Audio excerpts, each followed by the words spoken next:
Ka shumë stigma si të rinjt tanë rrinë në kafene, ka shumë stigma që të rinjt tanë nëse i futen politikës, i futen vetëm përmes partive të vjetra, po ndodh një instrumentalizimi të rinjve që duhan të instrumentalizohen. Shumica e shqiptarëve në përgjithësi, jo vetëm të rinjve, nuk kanë besim as tek njëri tjetri, as tek fqinjet, as tek komuniteti i tyre i ngushtë. Ky solidariteti organik na mungon. Një nga arsyet kryesore që unë shoh është që modelet që janë të promovuara masivisht nuk janë detyrimisht modelet masive në shoqëri dhe kjo bën që të ketë një shumë mospërputhje midis jetës reale dhe çfarë pasqyrohet në internet, media tradicionale, në çfarëdo lloj aspekti publik. Kur flasim për art, gjithmonë mendohet që do jetë dikush i mbyllur në një dhomë që do i vi frymëzimje në gjithë të botë që ne po jetojmë me inteligjencën artificiale, me ndërlidhjen globale dhe me të gjitha. Unë mendoj që të gjitha profesionet janë tashmë ndërdisiplinore. Ne përgatisim nxënës shumë të mirë, por nuk arrim kurrë atë tranzicionin qoftë edhe mendor psikologjik që ai i ri të vetë fuqizohet. Tashmë jam student, unë studioj, kemi dështuar ato 18 vitet e para të ndërtojmë njeriu dhe qytetarin.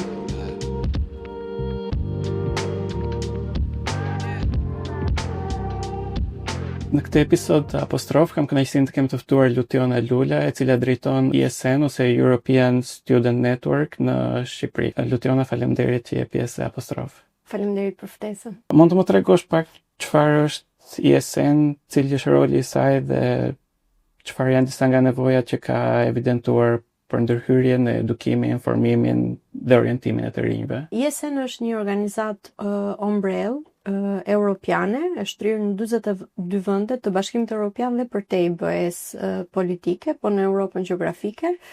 dhe deri në vendet e Kaukazit. Dhe është një organizatë e lindur në 1989 në Holland si një mënyrë për studentët që mbështesin vetë studentët e huaj në Holland dhe më pas është zgjeruar në një rrjet dhe është formatuar tashmë në një organizatë ndërkombëtare pothuajse me strukturë, me bordin ndërkombëtar, me të gjitha që nuk merret sigurisht me pjesën bazë kryesore të studentëve, po e ka shtrirë përtej aktivitetin. Dhe ne si përfaqësi zyrtare e ESN International në Shqipëri kemi lirshmërinë tonë që programet i hartojmë në bazë të nevojave dhe kontekstit që kanë të rinjt në Shqipëri, kryesisht të rinjt studentor, por ne u themeluam në shtator 2019 dhe gjatë rrugës me tërmetin, me Covidin, me të gjitha zbuluam dhe ca nevoja të tjera që kishin të rinjt shqiptar, jo vetëm student, po edhe ata të sapo diplomuar dhe një hap më pas po të kthehemi dhe ata që ishin maturant. Kjo më së shumti, sidomos për programet e trajnimit dhe edukimit që financohen nga Bashkimi Evropian. Të rinjt shqiptar nuk ishin shumë të informuar, problemi kryesor nuk ishin shumë të angazhuar në diskutime apo në konsultime, nuk ndiheshin shumë të përfshirë, kështu që ne menduam që të hartonim një seri programesh përpos patjetër ndihmës së studentëve të huaj që ne i japim. Ka student huaj që zgjedhin Shqipërinë në fakt si destinacion. Dhe ne këtë semestër kemi diku te 60 të tillë në Tiranë, se ka patur edhe në Shkodër, në Elbasan, në Durrës, po Tirana ngelet habi kryesor. Janë më tepër studentë që vinë, po themi, nga vende nga Europa apo nga vende të tjera, për shembull, nuk e di, vende aziatike, nuk vinë nga bota perëndimore apo nga bota lindore. Së fundmi dhe nga bota lindore, po për shembull, neve kemi shumë antar aktiv që janë këtë semestër kemi suedez, ka një fenomen shumë interesant që vinë shqiptar që faktikisht janë me origjinë nga Shqipëria, të lindur në Amerikë ose në Bashkimin Evropian, dhe nuk kanë qenë ndonjëherë në Shqipëri dhe kthehen në formën e studentëve ndërkombëtar për të njohur me rrënjët, po ka edhe student komplet, domethënë skandinav, spanjoll ka shumë, ka një interesim shumë të madh të studentëve spanjoll për zgjedhur Shqipërinë si destinacion, qoftë për internship apo periudha të shkurtra studimi dhe trajnimi. Dhe kjo në fakt na bën ne më të përgjegjshëm si organizatë që të ofrojmë një pasqyrë më të plotë të Shqipërisë tek këta studentë në sensin e potencialit të zhvillimit që ata kanë, duke ditur që oferta akademike nuk është në nivelet më të mira apo e krahasueshme me ofertën në vendet skandinave për shembull, por ne mund t'i ofrojmë atyre përvojën sociale, përvojën kulturore dhe përvojën e praktikave të vogla, trajnimeve, apo dhe për shembull ne i japim shumë vizibilitet në media, fal kontakteve që kemi, dhe është një përvojë që ai student nuk është se mund ta marrë lehtësisht këtë akses që kemi ne si treg i vogël në media për gjëra pak më luksi, që mund ta ketë për shembull në Stockholm. Kështu që ne ja ofrojmë të gjitha këto mundësi dhe i themi që Shqipëria është një vend që ti mund të eksplorosh dhe këtë anë tënden, përposa asaj akademike. Patjetër pjesa akademike mbulohet nga universitetet dhe ne bashkëpunojmë me universitetet. Pastaj program tjetër i yni është programi i zhvillimit të rinjve shqiptar, ku ne punojmë me maturantë dhe studentë shqiptar për t'i ndihmuar ata për të ngritur kapacitetet, për të patur një karrierë ndërkombëtare, qoftë përmes studimeve, internshipeve apo programeve të ndryshme, ose trajnimeve që ne ofrojmë. Gjëra domethënë vijnë gjatë punës, kështu që ne vëmë re që ka shumë nisma që nisin në emër të rinjve. Dhe një nisëm për cilën ne jemi krenar dhe është e fundit, jemi duke e gatuar, akoma nuk e kemi lançuar, është që ne duam të bëjmë një sondazh mbi perceptimet e të rinjve shqiptar në përbashkimin evropian dhe procesin e integrimit. Është një proces shumë i rëndësishëm dhe kapitujt 23-24 që janë për rininë dhe arsimin janë shumë të rëndësishme që të rinjt të përfshihen jo vetëm në këto, po sidomos në këto kapituj ku bëhet fjalë për interesat e tyre të drejtë për drejtë. Dhe kemi vënë re që ka një farë distance midis diskutimeve, debateve që bëjnë të rinjt shqiptar me debatet aktuale në BE, për shembull, qoftë në forma të ndryshme rinore, në forma shakash, kështu që ne duam që t'i sjellim afër këtë realitet evropian dhe realitetin e studentëve shqiptar, po si fillim duam ta masim një herë, mos të flasim në emër të rinisë pa e dëgjuar. Po për këtë pjesën që studentë që janë të interesuar, të rinj që janë të interesuar të marrin pjesë në këtë iniciativë, si mund t'ju kontaktojnë ose si mund të gjejnë më tepër informacion? Po, ne jemi të hapur në gjithë kanalet e rrjeteve sociale, ESN Tirana, përmes emailit albania@esn.org, domethënë jemi gjithmonë të hapur. Hapim thirrje vazhdimisht për anëtarë të rinj, por nuk e kemi me deadline fix. Ka shumë të rinj që interesohen vetë, janë proaktiv për të qenë pjesë e organizatës dhe na pëlqejnë shumë këto raste, sepse dim që kanë një vullnet të brendshëm se sa kur shef një thirrje dhe nxitesh nga jashtë. Ti e the edhe vetë përmend pak që të rinjt shqiptar dhe studentët shqiptar janë pak më të distancuar në këto debatet dhe në pjesëmarrje në debate, diskutime. Nga se mendon se vjen ky lloj distancimi, po ndonjëherë më duket sikur ka edhe një lloj indiferentizmi për shumë çështje që i prekin edhe direkt të rinjt. Unë mendoj që është abuzuar dhe folur shumë në emër të rinjve dhe ka dhe në mendimin tim, ka dhe një keq përfaqësim dhe keq perceptim të rinjve në përgjithësi në shoqëri. Ka shumë stigma si të rinjt tanë rrinë në kafene, ka shumë stigma që të rinjt tanë nëse i futen politikës, i futen vetëm përmes partive të vjetra dhe mua më vjen shumë keq që në situatën ku jemi po ndodh një instrumentalizim i të rinjve që duhan të instrumentalizohen dhe kjo lloj zhurme online e mbyt modelin e mirë të dikujt që është i bërë vet apo të dikujt që po përpiqet të jetë edhe një zë kritik, të ketë një mendim kritik ose të sjellë diçka ndryshe. Dhe me që Rafaela ndaj më pëlqen podcasti, e kam ndjekur që në parë. Pra ne kemi shumë rinj të mirë, sidomos në gjimnaze, në turet që ne bëjmë me maturantët, që i prezantojmë programin, me qenë se ata sidomos janë kaluar në Vorë dhe ata për 6 muaj do jenë studentë të ardhshëm. Shqipëria ka të rinj shumë të mirë që do jenë programues të ardhshëm, do jenë mjek, do jenë dhe ka një potencial shumë të madh që të bëhen pa që nevoja të largohen nga Shqipëria përmes programeve që jep tashmë BE-ja, duke qenë dhe procesi politik i tillë, ose që nëse ikin të kenë mundësi të rikthehen, apo nëse ikin të ikin në mënyrë të informuar, jo thjesht sepse ne kemi dëgjuar që jeta jashtë është më e mirë dhe kaq. Pra ka shumë mënyra informimi dhe ka dhe shumë modele të mira të rinjve, të cilat unë mendoj që thjesht ose janë keq perceptuar, ose është kjo narrativa kryesore që i vendos shumë stigma dhe pastaj ata tërhiqen. Dhe sigurisht ka edhe mungesë besimi në institucione, në të gjitha raportet që ne bëhen nga Freedom House etj, gjithmonë niveli i besimit në institucione si shoqëri është i ulët, por shumë problematika. Jo vetëm besimi në institucione, po me sa më kujtohet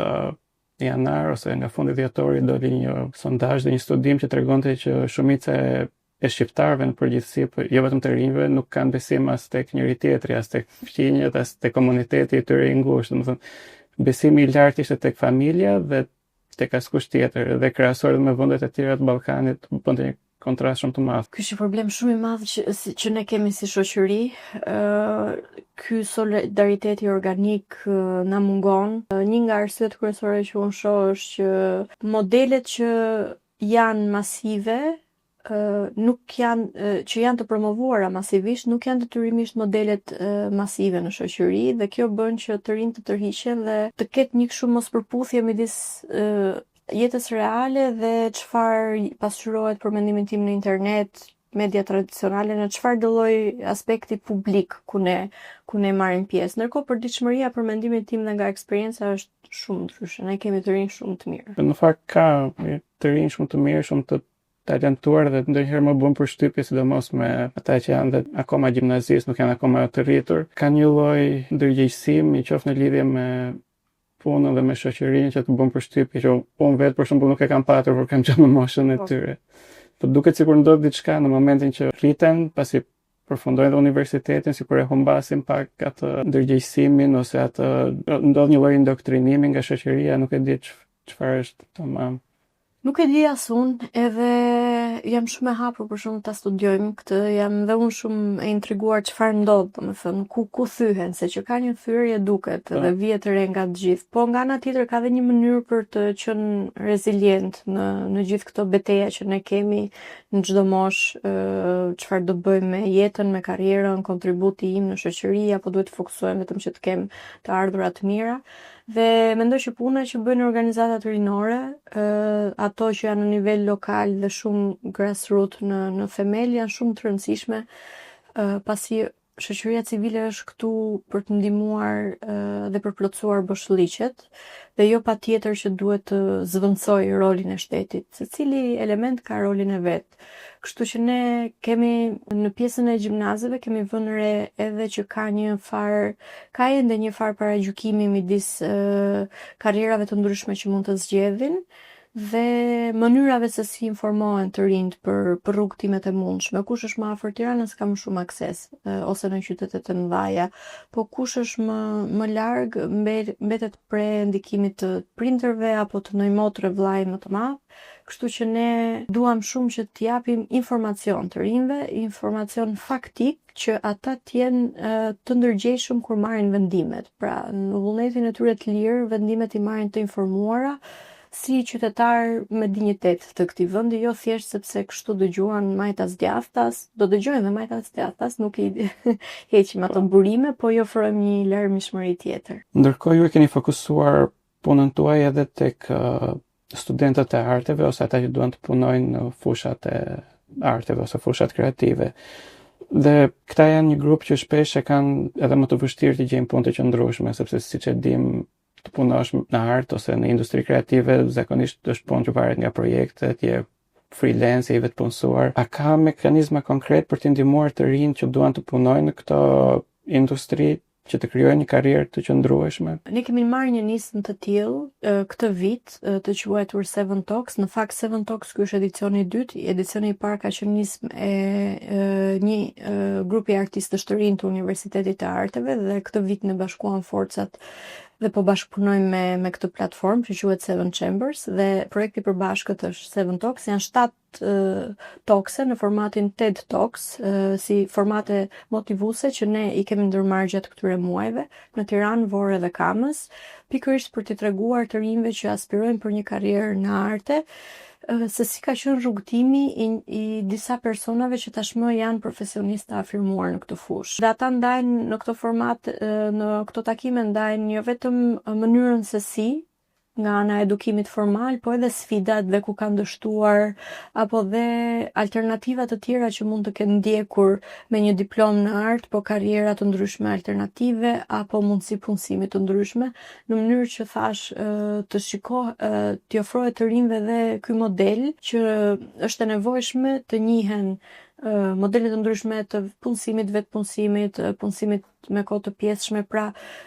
se kur flasim për arte gjithmonë mendohet që do jetë dikush i mbyllur në një dhomë që do i vi frymëzimje. Duan t'i heqim të gjithë këto stereotipe, faktikisht në gjithë të botë që ne po jetojmë me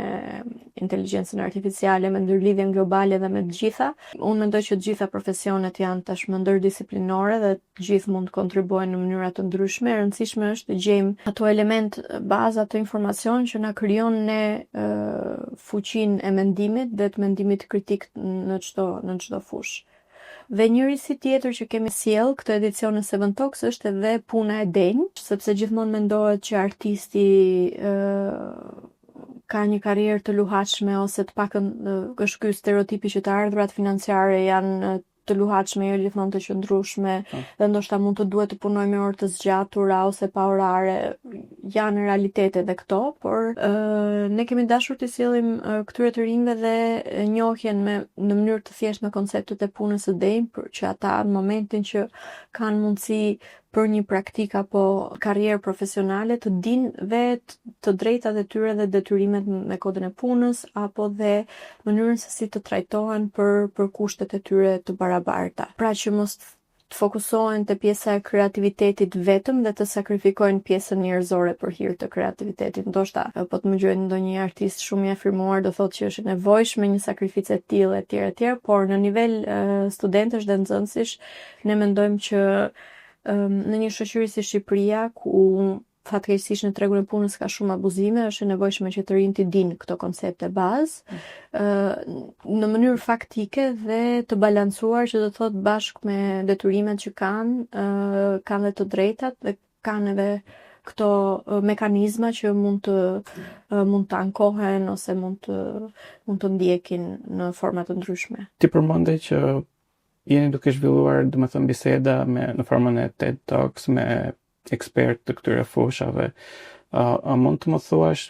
cilat janë disa nga këshillat kryesore ose ato që bëhen më shpesh për të rinj që duan të punojnë në këto fushat kreative? Më kujtohet sesioni i fundit, domethënë, dhe ishte shumë frymëzues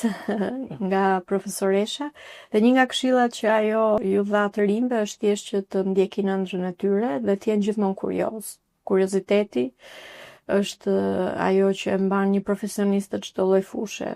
në treg, po edhe në të ingranuar për të ndjekur pasionin. Për shembull, profesoresha në fjalë kishte edhe një diplomë në ekonomik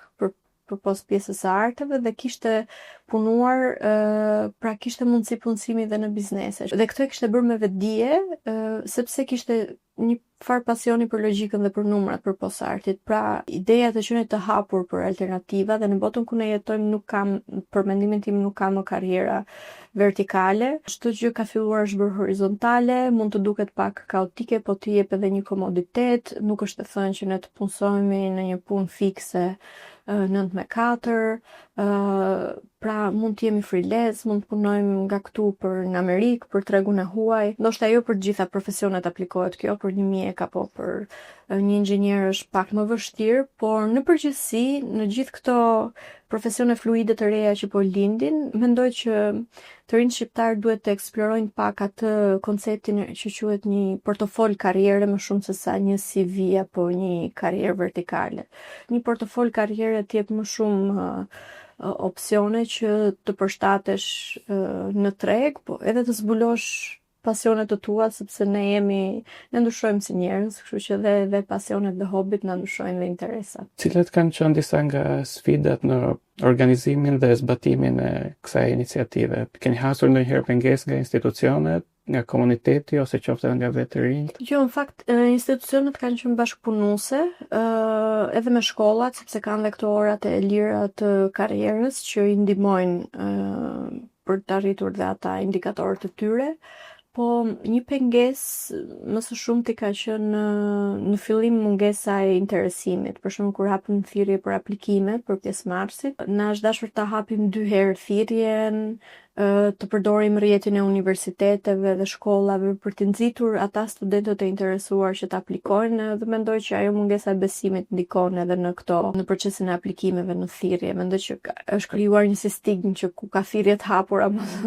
nuk ja vlen të aplikosh, nuk e di pse është krijuar, nuk e di se ndonjëherë ka patur dhe abuzime dhe mund të jenë zhgënjur, po që është një problem për shembull tjetër që e shohim të rinjt kanë një mungesë interesi për mundësitë që ka në treg. Unë mbaj mend që neve i gjurmonim thirrje dhe ndonjëherë i shkruanim edhe institucionit përkatës që kur do hapet thirrje për këtë fellowship për shembull, se ishin shumë interesuar, ndërkohë që tani mendoj brezi i lindur në 2000-shin e sipër kanë një dyndje informacioni dhe ndoshta ndonjë dyndje mundësish dhe mund të jenë edhe të humbur në gjithë këtë zhurmë apo në gjithë të tregë. Është një element tjetër pse kanë të nevojshme të kenë një orientim që çfarë interesash kanë, cila thirrje dhe mundësi bën për ata dhe ku ata mund të kenë më shumë potencial për të zhvilluar. Nuk ka asgjë të keqe që ata janë konfuz, por e rëndësishme është që të jenë konfuz për të jetë ndezur ai sistemi të menduarit. Nëse janë thjesht indiferent, është më problematike. Keni patur ndonjë angazhim nga sektori privat për ta mbështetur këtë iniciativë? Ky projekt aktualisht mbështetet nga Agjencia Kombëtare e Rinisë, dhe ai ka qenë mbështetësi kryesor institucional. Tek pjesa e bizneseve, me thënë të drejtën, nuk jemi qasur, dhe mbaj mend që kemi nisur një herë një negociat me një biznes specifik që punon dhe me të rinjt, po nuk e di ku ka ngelur tani, që u kujtova, nuk e di ku çeloi problemi. Mendoj që në Shqipëri nuk është akoma kjo kultura që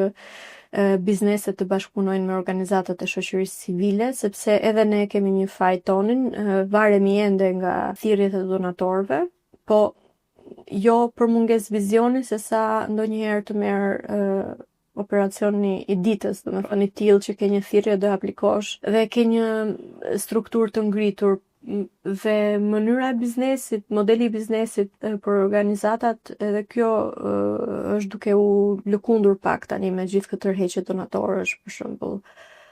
fondet e Shtetit të Bashkuara të Amerikës. Neve nuk kemi patur, por sektori po. Kështu që mendoj që është një pikë shumë e mirë që vetë organizatat tani të shoqërisë civile në Shqipëri të eksplorojnë modele të reja biznesi. Bashkëpunimi me bizneset do ishte shumë e mirë, qoftë për t'i ofruar trajnime stafit të tyre, apo që biznesi të ketë një impakt në komunitet, në fushën që ata do të duan. Po jo, këtë edicion nuk kemi qenë ne proaktiv. Po sepse domethënë në fund një pjesë e konsiderueshme, ndoshta edhe pjesa më e madhe e të rinjve do fillojnë karrierën e tyre, do bëhen punonjës në kompani private, nuk është se do jenë të gjithë në sektorin publik. Sa i gatshëm është sistemi arsimor që të integrojë konceptet e punës së denjë në procesin edukativ dhe a duhet që të bëhet kjo pjesë e kurrikulave shkollore? Me sa di unë preket pak, jo me këtë term teknik, po preket pak në pjesën e edukimit qytetar, por unë personalisht mendoj që gjithë sistemi arsimor ka nevojë për një reformim dhe mendoj që është në një situatë shumë kritike dhe nga raportet e fundit që kanë dalë se sistemi i arsimit profesional, si ai universitar dhe komplet akademia klasike, domethënë janë në nevojë për një reformë të përgjithshme. Këto koncepte janë shumë të rëndësishme që të futen që në moshë të hershme, në mënyrë që ne të edukojmë qytetar të vetëdijshëm dhe një qytetar të informuar dhe të di se çfarë është tregu, çfarë është puna e denjë, cilat janë kushtet që duhet të trajtohet, në mënyrë siç edhe duhet të edukojmë çfarë është të votuarit apo çfarë është të mbash pastër mjedisin, çfarë është të reagosh ndaj një padrejtie etj, duhet të jetë pjesë e integruar e gjithë këtij edukimi qytetar. Kështu që në aspektin pasaj teknik të koncepteve të punës së denjë, mendoj që në universitet mund të shtohet patjetër dhe duhet shtohet në çdo fushë. dhe duhet të shtuar madje më së shumti për trajnimet që bëhen gjatë jetës profesionale edhe për drejtuesit e bizneseve, sepse është edhe kjo aspekti tjetër që ndoshta tregu dikton një farë agresiviteti, një treg i vogël që po të kurret, po është e nevojshme që të ndërgjegjësohen të dyja palët. Ndonjëherë duket sikur universitetet, unë kam më studiuar në universitet në Shqipëri, pasur dhe mundësinë dhe privilegjin të bëj dhe një master diku jashtë, dhe kam bërë një lloj ndryshimi në mënyrën se si është qasja e sistemit arsimor ose universitetit ndaj studentëve. Duket sikur këtu ka një fokus shumë të madh për të përgatitur mësuar ose punonjë të aftë dhe nuk ka shumë përgatitje në anën njerëzore, domethënë në të menduarit kritik, në mënyrën si duhet komunikuar, ndërkohë që atje ishte krejt e kundërta. Sigurisht që kishte rëndësinë e vet, domethënë të mësosh profesionin tënd, aspektet e ndryshme të tij, po kishte edhe një fokus shumë të madh tek komunikimi, tek ndërgjegjësimi. E kam ndeshur dhe unë këtë eksperiencë, kam bërë bachelorin në Universitetin e Tiranës dhe pastaj masterin jashtë, dhe unë jam shokuar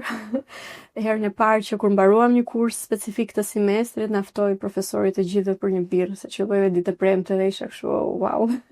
Mund t'i afrohem, nuk është i paprekshëm. Unë kam gjithmonë një indikator që e përdor kështu si observim personal, sa herë kam mundësi të flas me student, sidomos ata të vitit parë, me projekte, leksione të hapura, apo qoftë edhe që vinë për t'u antarësuar në SN. Nëse një student vjen dhe thot unë jam nxënës i akoma, aty tregon që ne vërtet kemi dështuar me një sistem arsimor. Ne përgatisim nxënës shumë të mirë, por nuk arrim për mendimin tim kurrë atë tranzicionin, qoftë edhe mendor psikologjik, që ai i ri të vetë fuqizohet që tashmë jam student, unë studioj dhe jam unë ai që duhet ta kërkoj diçka, apo të jem në qendër, domethënë ato vitet e universitetit janë për ty, janë një instrument për ty për të ndihmuar ty si individ profesionalisht. Por kjo vjen sepse ne kemi dështuar ato 18 vitet e para të ndërtojmë njeriun dhe qytetarin. Dhe unë kam në momentin që dikush thot sidomos jam nxënës ekselent. Kjo është edhe më alarmante si frazë. Po. Domethënë është një lloj shqetësimi shumë i madh për notat dhe se sa do mësosh, se sa duhet të jetë, domethënë se sa i përgatitur do jesh, qoftë edhe si njeri kur të. Nxënës ekselent ka një paradoks shumë të madh, se student ekselent është në vizualizimin tim është dikush që shumë pragmatist, do të marrë notën, do atë karrierën klasike, i ditë sa mënyra si do ta çaj tregun, mirë keq, pra e ka kaluar atë fazën. Por nxënës ekselent në momentin që je student është paradoks shumë i madh për mua, domethënë një kapacitet intelektual që ti, se nuk po them, notat në Shqipëri universiteti ka qenë i vështirë pavarësisht dhe përpjekja bëhet, nuk ka më nga këto historitë e viteve 90, domethënë kapacitetin intelektual ky i ri ose e re e ka